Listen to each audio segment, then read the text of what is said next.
אמא שלי הולכת לתת לי שאלות שאני לא יכולה לעלות עליהן. אם אני לא מצליח, אני חייב לאכול חתיכת בצק. לא חתיכת בצק, חתיכת פלפל חריף. לא, אני צריך לדפוק לי את זה ככה. לא, בשיער. הנה, אני מראה לך. ליאור, אתה רואה? אתה רואה? זה עכשיו חימר. אוקיי. אני שואלת אמא. אמא! תני לי שאלה שאני לא יכול לענות עליה. תני כבר!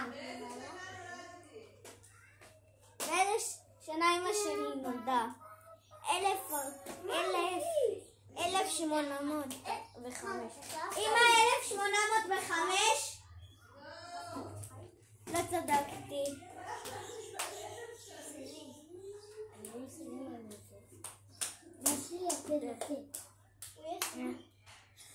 שיר הוא חיבר את זה. די. רועי, תמשיך את זה. לא חיברתי. תגיד לי שמה אני לך. מה זה? טוב, יאללה ביי.